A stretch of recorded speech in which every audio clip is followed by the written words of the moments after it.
Imaginez-vous au cœur d'une tempête.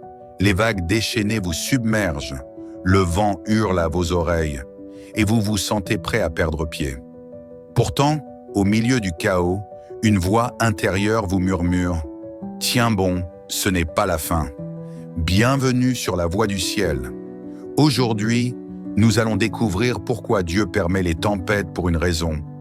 Fais confiance au processus et comment ces moments difficiles peuvent devenir le terrain fertile de votre foi la plus profonde. Les tempêtes de la vie ne viennent jamais par hasard. Elles exposent notre fragilité, notre peur, mais aussi notre foi. C'est précisément ce que vivent les disciples dans Marc 4, 25-41. Ce jour-là, Jésus leur dit « Passons à l'autre bord ». Ils montent dans la barque confiants jusqu'à ce qu'une tempête soudaine éclate.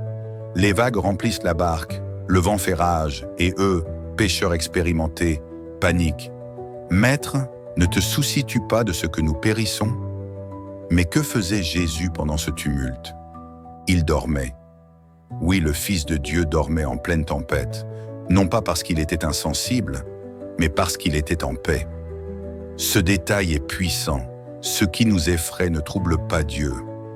Souvent, dans nos propres tempêtes, une maladie, une rupture, une perte d'emploi, nous crions comme les disciples « Seigneur, pourquoi restes-tu silencieux ?» Mais voici la clé, la tempête révèle ce que nous croyons réellement. Les disciples avaient vu des miracles, entendu des enseignements profonds, mais face au danger, ils ont douté. Et Jésus leur dit « Pourquoi avez-vous si peur? N'avez-vous pas encore de foi ?» Dieu permet parfois ces tempêtes non pas pour nous détruire, mais pour exposer les fissures de notre confiance en lui. Il ne veut pas que nous le connaissions seulement en temps de calme, mais aussi au cœur de la tempête. C'est là que se forge une foi véritable, quand nous apprenons à faire confiance, même quand tout semble s'effondrer. Beaucoup de croyants pensent que suivre Dieu signifie éviter les tempêtes, mais c'est tout le contraire. Dieu n'utilise pas les chemins faciles pour former les cœurs forts. Dans la Bible, aucun homme ou femme de foi n'a grandi sans passer par des moments d'épreuve. La tempête n'est pas une punition, elle est souvent un outil de transformation. Prenons l'exemple de Joseph dans les chapitres 37 à 41 de la Genèse. Dieu lui donne un rêve grandiose. Il voit ses frères se prosterner devant lui. Il a reçu une vision de grandeur, mais ce rêve n'allait pas s'accomplir sans douleur. Avant la cour du Pharaon, Joseph a connu le rejet, la trahison, l'esclavage et la prison. À vue humaine, il semblait oublié. Mais dans les coulisses, Dieu sculptait un homme capable de porter la destinée d'une nation. Ce qui aurait pu l'amener à se révolter l'a, au contraire, façonné. Chaque tempête dans sa vie était un étage dans l'escalier de son appel. Ce qu'il ne comprenait pas dans l'instant, Dieu l'utilisait pour le préparer. Et à la fin, Joseph déclare à ses frères dans Genèse 50-20 « Vous aviez projeté de me faire du mal. Dieu l'a changé en bien pour accomplir ce qui arrive aujourd'hui. » Voilà le message pour toi aujourd'hui, cher auditeur de la Voix du Ciel. Peut-être que tu vis une injustice, peut-être que ta fidélité semble oubliée, mais si tu restes attaché à Dieu, ta tempête est une école, pas une sentence. Ce n'est pas la fin, c'est une formation. Dieu ne t'a pas abandonné. Il te construit, te fortifie et prépare un témoignage plus grand que tu ne peux l'imaginer. Ne méprise pas cette saison difficile. C'est dans la fournaise que l'or est purifié. Parfois, nous croyons que la présence de la tempête signifie l'absence de Dieu. Mais en réalité, c'est dans la tempête que Dieu prépare ses plus grandes victoires.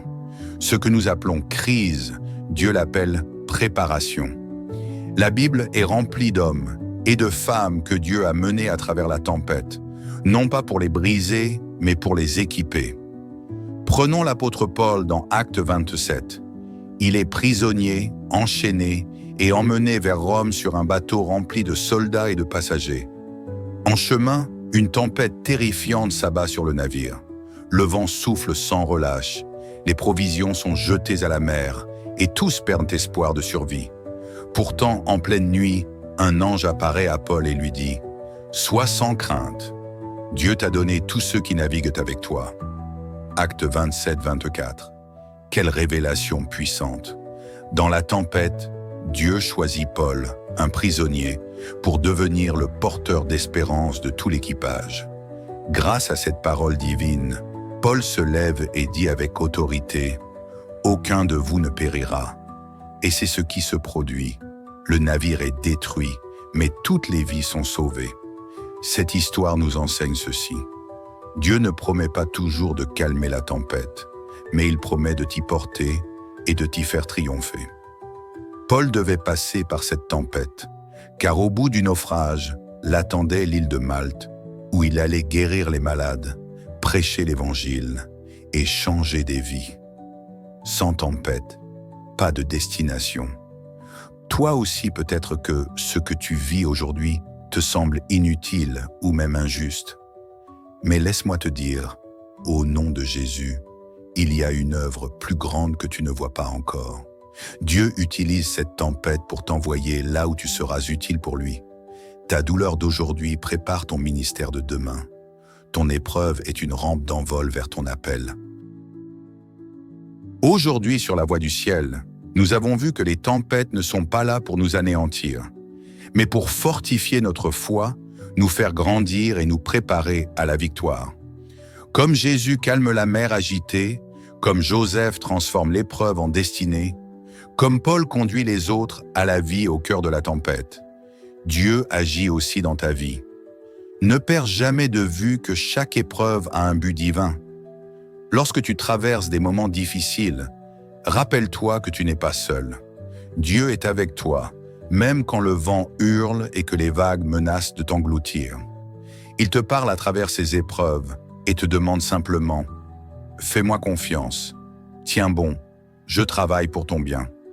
Alors, si tu es au milieu d'une tempête aujourd'hui, lève les yeux vers le ciel et dis avec foi « Seigneur, je crois que tu permets cette tempête pour une raison.